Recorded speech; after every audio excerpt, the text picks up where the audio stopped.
Hi YouTube, let's talk about the 2018 BET Awards that came on tonight.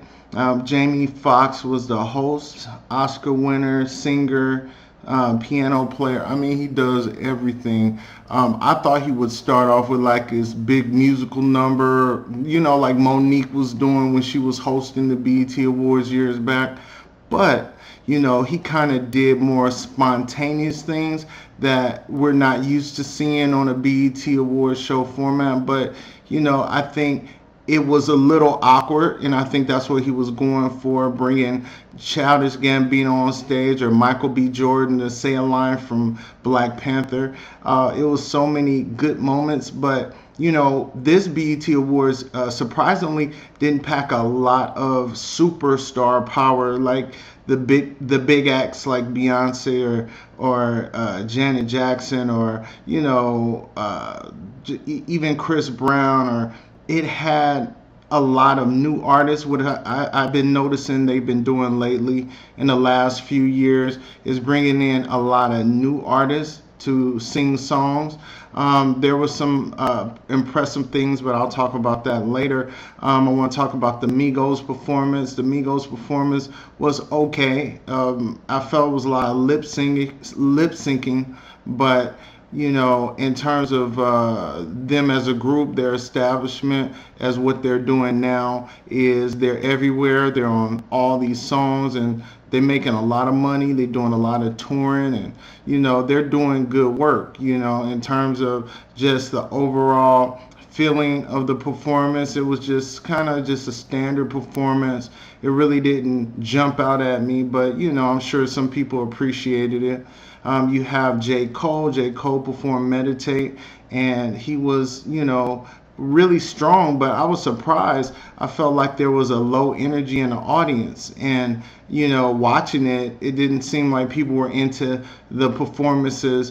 It wasn't a lot of interaction. It was just strange. It felt kind of spaced out. Even Jamie Foxx noticed it. He got a little annoyed by the audience energy, so he wanted to do more things that was more spontaneous. Let's see who else we're going to talk about. We're going to talk about the sponsors. What was up with that? What was up with mentioning that McDonald's was sponsoring an award or Best Buy, whatever company? What was that about? I don't get it.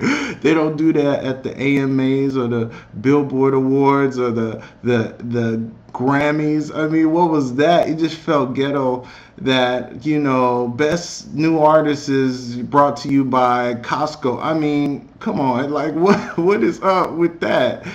I mean, we could put a standard credit at the end of the show that shows all the sponsors.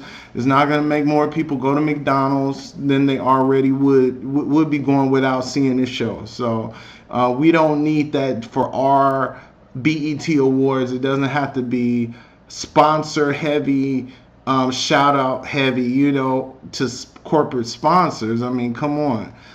That was ridiculous. Let's see, who else we going to talk about? I have to write this down with so much to see on the over 3 hour show. You got, let's see, well, you got, let's see, bougie. Let's see, in terms of the audience, it just felt like the audience was a little bougie for Jamie Foxx. So I definitely wanted to point that out some more, being that, you watched it, you saw the low energy, you felt it, I felt it too.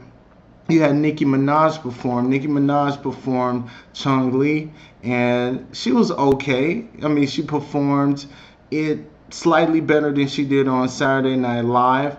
I'm not sure what I noticed about Nicki Minaj. I don't know if she is a great performer as she could be, only because she kind of performs in a way like it's theatrical, but it's almost like I feel like it's always something missing. And I think the key element is Laurieann Gibson, her old choreographer that, she let go of years ago. I think that it's a a collaborative thing when you have an artist on stage. If an artist is not the best performer, you have certain people, choreographers, directors, they bring it out of the artist. And I think whoever's on her team currently is not able to do that with her because she hasn't given a wow performance, not too many times if you think about it. I go back all the way to the Grammys when she performed, and that was a great performance, even though the song was kind of inappropriate because Whitney Houston died and her song was about possession, and it was very dark and weird, but it was a good performance. And let's see, let's talk about who else. I wrote down some notes because I didn't want to miss anybody that was important. Let's see. All right. I want to talk about a new artist that I heard on the radio a couple of times, but tonight, man, I think she really got a lot of attention. She's an artist called H.E.R. She has a song called Focus, and she has a second single that she performed tonight, and I think that she really was good. I mean, she had the run, she had the vocal ability, and she played the guitar. I mean, what more can you ask? I mean, she has a lot of talent, and I think I'm gonna download her album because I really like those songs already, but I didn't even know she sang them. So as far as new artists to look out for, I think this award show has helped me to discover her. Really her. The artist. Now let's talk about Anita Baker. Anita Baker has not gotten her due. Tonight was a great example of what we need to see. We need to honor the legends that's been around. Despite what Wendy Williams said, she must have been tripping, but Anita Baker has never been a has-been. She was a legend.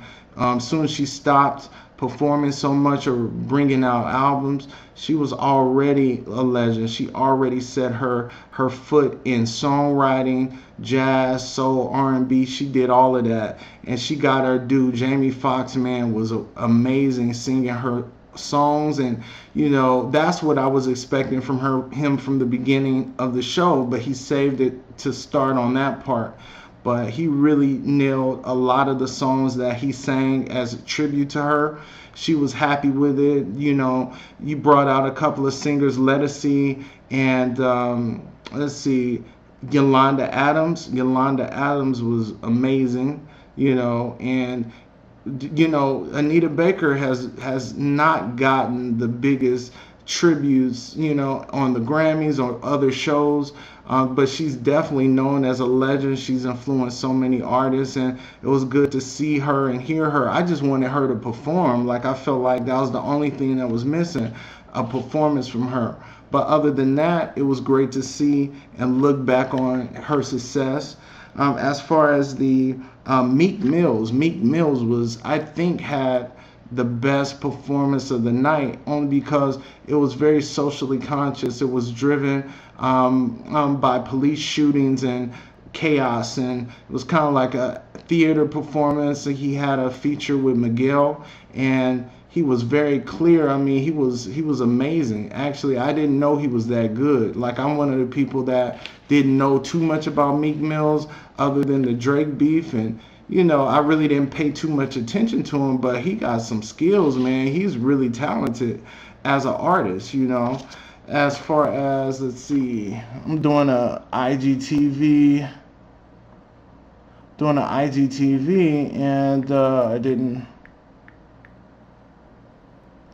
put my tape on. For that, I'm using another camera.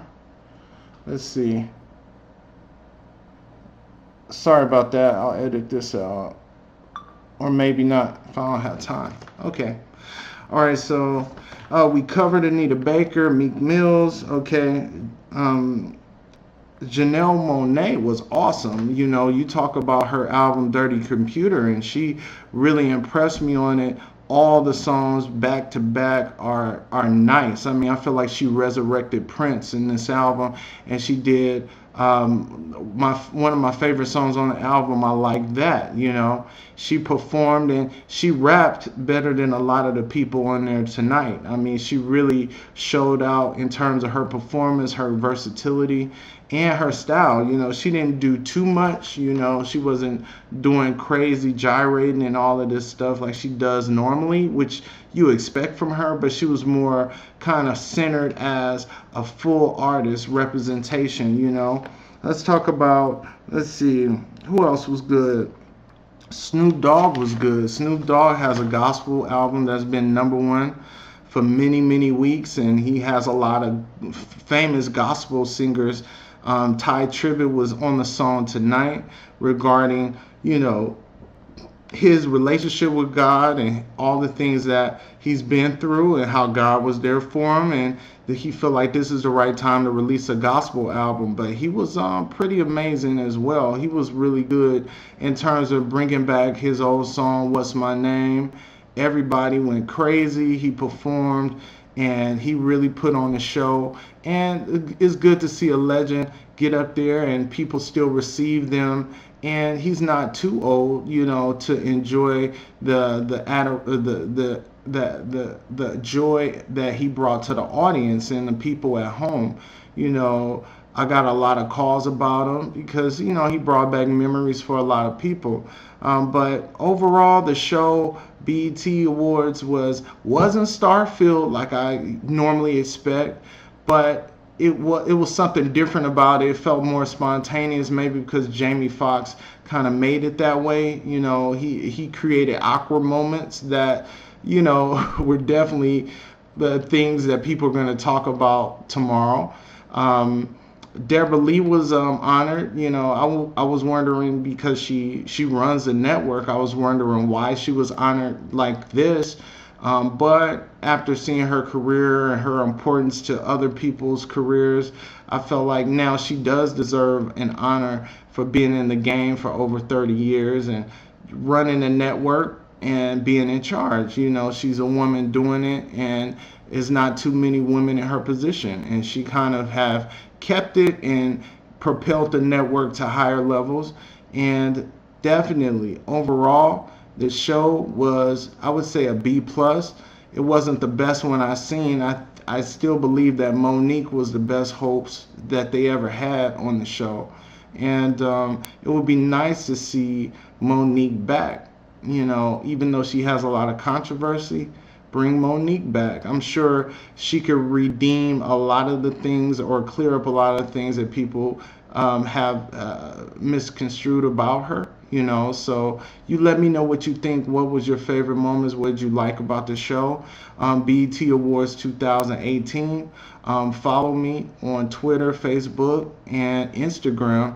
I have a website called scareofthelight.com. I have a book that I wrote called Scare of the Light. Thank you guys. It's still been selling after 6 months. I still want to propel it to higher levels, and I have a second book coming out, but I really do appreciate the love. Thank you. Continue watching. Peace.